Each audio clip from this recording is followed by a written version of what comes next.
Hello everybody, Hopu Games just put out development thoughts number 12 and I wanted to share it with you guys because there's some pretty juicy info packed into this. So here in the first paragraph, they're just talking about the Hidden Realms update, how it was received pretty well, but here's the juicy stuff. So first off, they are very much still in development for the next update. So here's one line that is very important. Players can expect both returning artifacts along with brand new ones. So that is confirming that the artifact system more or less will be pretty much the same overall as in the first game, meaning these artifacts will be modifiers that you apply at the beginning of a run and they persist for the entirety of the run. At a baseline, that is what's going on. Now, we may have more modifiers to choose from. There may be different unlocks that you work towards to level up a certain artifact and make it more interesting and have more effects overall. Who knows? But for a baseline functionality, Artifacts 2.0 seems to be similar to the first one. Of course, with new artifacts being added into the pool. And they're also saying they're going a bit more wacky this time with the artifacts. So I don't have any experience with the first game and its artifacts, but I'm excited to see what they're going to cook up here. And just for right now, they said they have still not beaten the first stage with all of the artifacts on.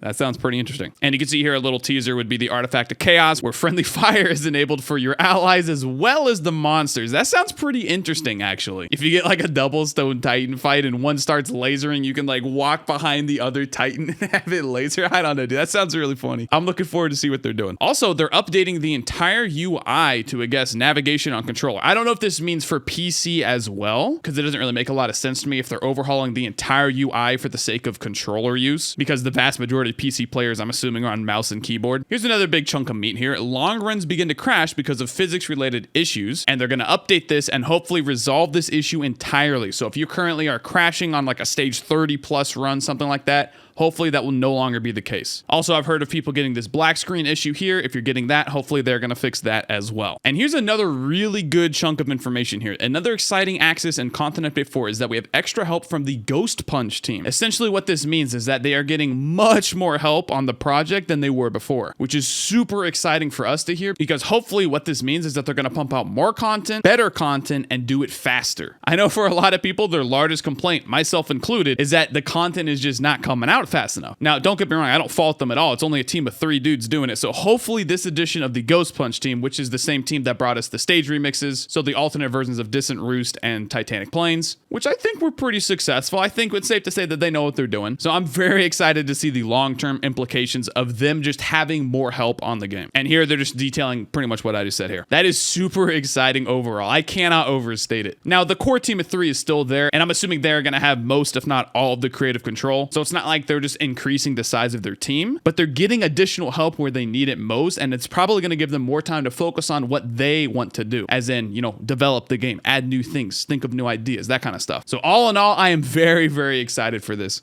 And then if I scroll down a little bit, we have for the consoles, it is confirmed that you guys are getting the Hidden Realms update in March. It is 100% confirmed. We don't know when in March. I'm going to assume it's like mid to late March, but it is now 100% confirmed. Consoles, you all are receiving the Hidden Realms update in March. And here's one last little teaser image here. I'm not even going to try to speculate. I have no freaking idea what this is supposed to be. I mean, it looks like an item, but I have no idea what it's supposed to be. Like, we have blocks everywhere. Is it an artifact? Is this how you collect artifacts in the game world? They're going to be like items floating around. To me, this looks like a green rarity item, right? Because it has like the super obvious outline that all the items do. So this looks like an item to me. I have no idea what it's going to be though. What do you guys think? Let me know in the comments below if you are just as excited for Artifacts 2.0, Content Update 4, whatever you want to call it. Honestly, this was a very, very exciting piece of news to get, and I'm super pumped. Thank you guys for watching, and if you want, you can check out my stream over at twitch.tv/WoolieGaming, where I am continuing to attempt the 1 run challenge.